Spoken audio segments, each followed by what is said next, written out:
Hello everyone. आज हम बात करने वाले हैं एक बहुत ही इंटरेस्टिंग टॉपिक के ऊपर। ठीक है, वो है आपका हेड और ब्रेन ट्रांसप्लांट। ठीक है, तो अगर आप इस टॉपिक पे ध्यान दें तो this will be very interesting. आपको दिमाग में आ रहा होगा कि क्या हेड या ब्रेन ट्रांसप्लांट हो सकता है। आपने काफी सारे ट्रांसप्लांट केसेस के बारे में सुना होगा, आपके आसपास भी हो रहा होगा। तो मोस्ट कॉमनली आपने आई में कॉर्निया का ट्रांसप्लांट, उसके बाद किडनीज का transplant, heart transplant and so on, आपने सुना होगा ऐसे बहुत सारे केसेस। लेकिन ये जो हेड या ब्रेन ट्रांसप्लांट की हम बात कर रहे हैं, तो क्या ये पॉसिबल है?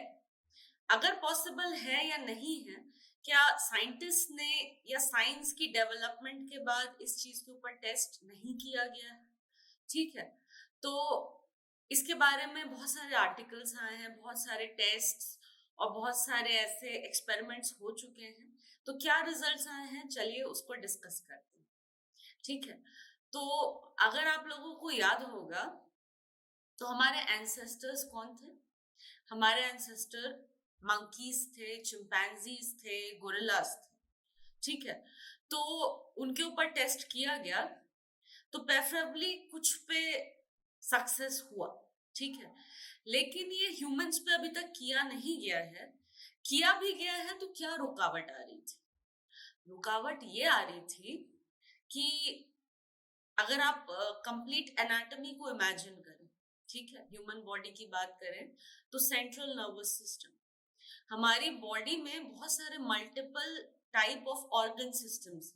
ठीक है, फॉर एग्जाम्पल डाइजेस्टिव सिस्टम, फिर रेस्पिरेटरी सिस्टम, सर्कुलेटरी सिस्टम, उसके बाद मस्कुलर सिस्टम, उसके बाद अगर आप बात करें तो एंडोक्राइन सिस्टम, फिर central nervous system and so on, बहुत सारे सिस्टम्स। ये जो सारे सिस्टम्स है, ये आपस में इंटरकनेक्टेड।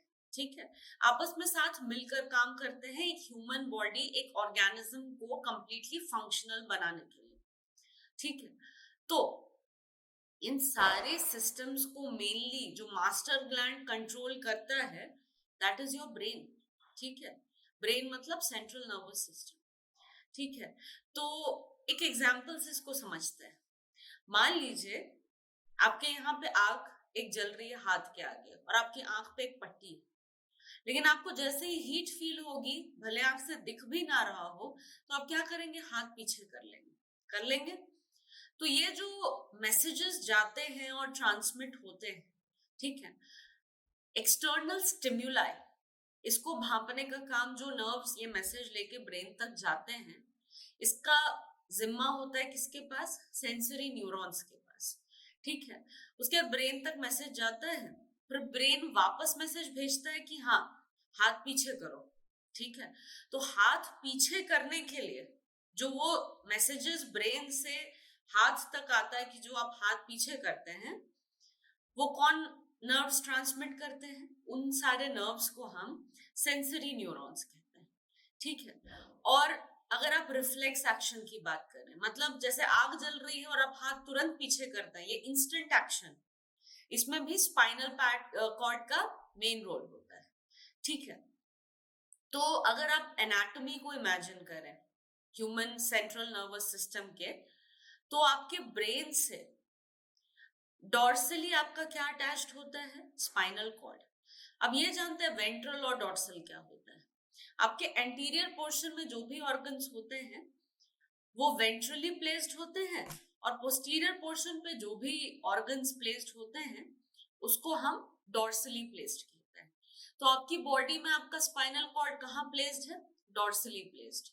वो आपके ब्रेन से अटैच्ड है, मतलब आपका brain, spinal cord, spinal nerves, cranial nerves, ये सारे साथ मिलके आपका सेंट्रल नर्वस सिस्टम बनाते हैं।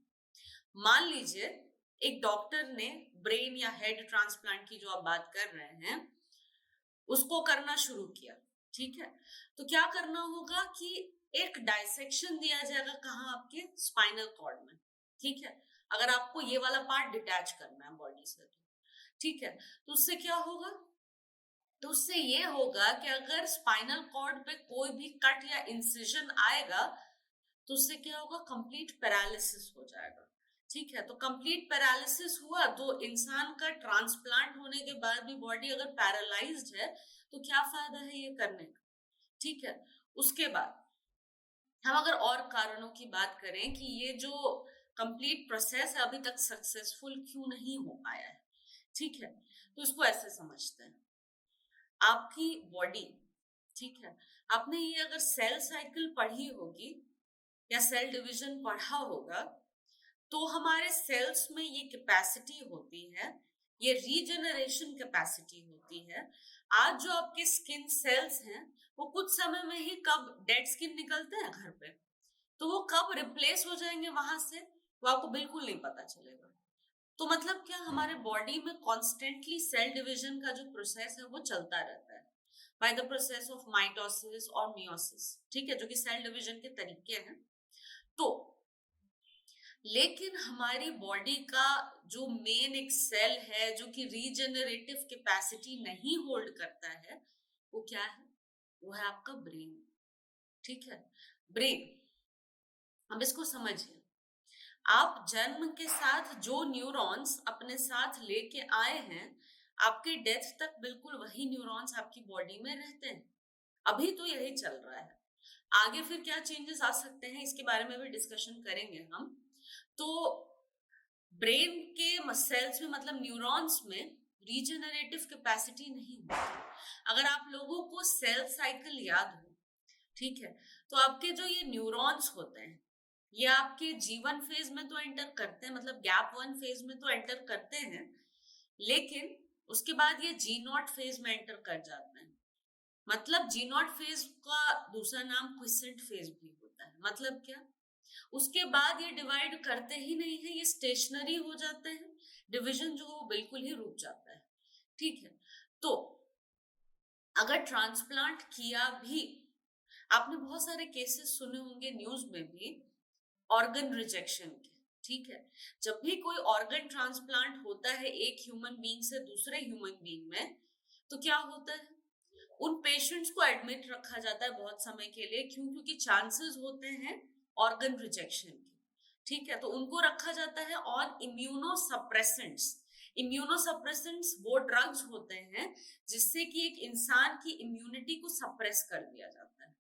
इम्यूनिटी को सप्रेस करके ये होगा कि एक फॉरेन ऑर्गन जो बॉडी में लगाया गया है उसको बॉडी डिटेक्ट ही नहीं कर पाएगी एज एंटीजन। आप समझते होंगे कि हमारी बॉडी में एंटीजन एंटीबॉडी रिएक्शन होता है। ठीक है, तो एंटीजन मतलब वो फॉरेन सब्सटेंस। अगर इम्यूनो सप्रेसेंट्स देंगे पेशेंट को, ठीक है, तो पेशेंट को दे दिया, उसके बाद बॉडी वो डिटेक्ट नहीं कर पाएगी तो ऑर्गन रिजेक्शन के चांसेस बहुत कम हो जाएंगे। लेकिन आपके न्यूरॉन्स के साथ ये दिक्कत है कि उसमें डिवीजन की कैपेसिटी ही नहीं है। आप समझिए कि आपकी बॉडी का कोई भी पार्ट डैमेज होता है, अगर वो डिवाइड करेगा, अगर वो सेल मल्टीप्लाई करेगा, तो उससे क्या फायदा होगा, उसमें वो हीलिंग कैपेसिटी आ जाएगी। लेकिन आपके जो न्यूरॉन्स हैं उसमें ये एक ड्रॉबैक है कि उसमें रीजनरेशन कैपेसिटी नहीं है, वो डिवाइड नहीं कर सकता। वो अगर डिवाइड नहीं कर पाएगा तो मतलब हीलिंग कैपेसिटी भी जीरो हो जाएगी। ठीक है, तो अभी तो ये नहीं हो पा रहा, आज के समय में अभी इतनी टेक्नोलॉजी होने के बाद भी ये नहीं हो पा रहा। लेकिन हो सकता है अभी साइंटिस्ट प्रेडिक्ट कर रहे हैं कि हाँ फ्यूचर में आके ऐसा हो जाए। ऐसा क्यों कह रहे हैं कि फ्यूचर में आके ऐसा हो जाएगा? क्योंकि देखिए, अगर आपको प्रोसेस ऑफ एवोल्यूशन पता होगा, ठीक है, तो इसको अगर आप कंपेयर करके सोचें तो हमारे पूर्वज जो थे वो चिंपैंजीज, गोरिल्लाज, मंकीज थे। ठीक है, तो जो वो थे चिंपैंजीज जो पुराने समय में थे, वो आपके फोर हैंड से और आपके हाइंड फुट से भी, मतलब पांव हाथ दोनों की मदद से चला करते थे। लेकिन एवोल्यूशन के तहत जो ऑर्गेनिज्म की बॉडी की बनावट में चेंजेस आते गए, तो आज हमारे बॉडी की बनावट ऐसी हो गई है कि मतलब क्या, हम इरेक्ट चल सकते हैं, हमारा बैक स्ट्रेट हो चुका है, हमारी क्रेनियल कैपेसिटी भी बहुत ज्यादा डेवलप हो चुकी है विद पैसेज ऑफ टाइम। तो एवोल्यूशन जो है that is a very time taking process. ठीक है, तो मतलब क्या कि हाँ एक समय आएगा जब ऑर्गन ट्रांसप्लांट जो है वो पॉसिबल हो सकता है, डॉक्टर्स के लिए, साइंटिस्ट के लिए। लेकिन हाँ, अभी आप ये उम्मीद करें कि हाँ 1-2 दिन में ये अगर ये चेंजेस आ जाएंगे तो ये एक्सपेक्ट करना सही नहीं होगा। ठीक है, और क्या क्या चेंजेस? फॉर एग्जाम्पल, मान लीजिए किसी भी इंसान को ब्रेन ट्रांसप्लांट की जरूरत है। ठीक है, एक तो ना कोई भी अगर ट्रांसप्लांट करना है तो उसके लिए डोनर जो होगा उसके साथ मल्टीपल टेस्ट्स होते हैं। ठीक है, तो मल्टीपल टेस्ट में जब मैचिंग होगी उसके बाद ही आप उसे एज अ डोनर सेलेक्ट कर सकते हैं। ठीक है, तो आप समझ सकते हैं कि मान लीजिए आप हेड ट्रांसप्लांट कर रहे हैं। ठीक है, आपने राइट सेरिब्रल हेमिस्फीयर और एक्सीडेंट में वो पार्ट लूज हो गया फॉर एग्जाम्पल, और आप अपना राइट साइड का आई भी ट्रांसप्लांट कर रहे हैं साथ में। ठीक है, हर एक ऑर्गेनिज्म की, जैसे आप फिंगरप्रिंट्स देखते होंगे तो 99.9% चीजें सेम होती है हर एक आदमी की, लेकिन 0.1% जो वो डिफरेंट होती है। तभी फिंगरप्रिंट्स कभी भी दो आदमी की मैच नहीं करती, दो ह्यूमन बीइंग की मैच नहीं करती। तो इसको ऐसे समझिए कि वो ट्रांसप्लांट किया वो पार्ट।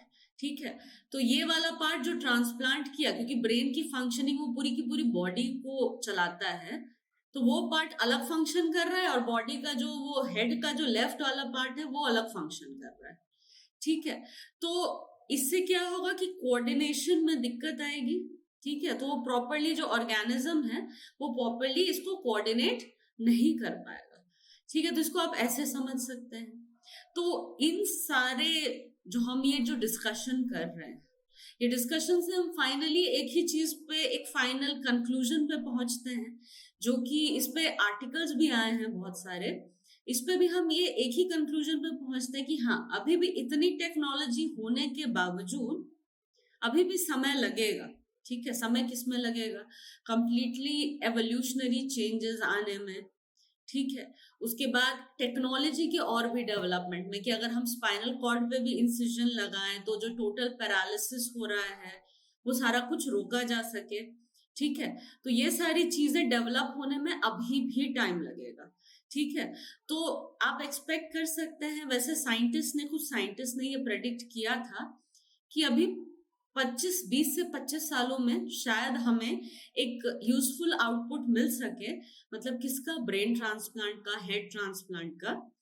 तो आप अभी तो ये बिल्कुल एक्सपेक्ट नहीं कर सकते कि अभी तुरंत रिसेंटली कभी ऐसा आपको मिलेगा, ऐसे केसेस मिलेंगे कि हाँ ब्रेन ट्रांसप्लांट का सक्सेसफुल ऑपरेशन हुआ। तो मैंने आपको इसके लिए बहुत सारे पॉइंट्स भी दिए हैं इसमें, तो उससे आप समझ सकते हैं कि हाँ अभी it is a bit difficult. ठीक है, आप सोच रहे होंगे कि इतनी सारी बॉडी पार्ट्स का ट्रांसप्लांट हुआ है, बट स्टिल ये वाला क्यों? क्योंकि ये this is the master organ जो हमारे सारे सिस्टम्स को कोऑर्डिनेट करता है और रेगुलेट करता है, सारे को कंट्रोल करता है। ठीक है, तो इसकी प्रॉपर फंक्शनिंग अगर कंट्रोल नहीं हुई, प्रॉपर रेगुलेशन नहीं हुआ, तो हाँ बहुत सारे डिसऑर्डर्स और बहुत सारी दिक्कतें आ सकती हैं एक ब्रेन ट्रांसप्लांट के बाद। So let's hope for the best कि हमें फ्यूचर में अभी जाके कुछ सक्सेसफुल ऐसे ऑप्शंस मिले जिसमें कि ब्रेन ट्रांसप्लांट भी हमें मिल सके। So that's all for this discussion today. I hope आपको ये इंटरेस्टिंग लगा होगा। So thank you very much.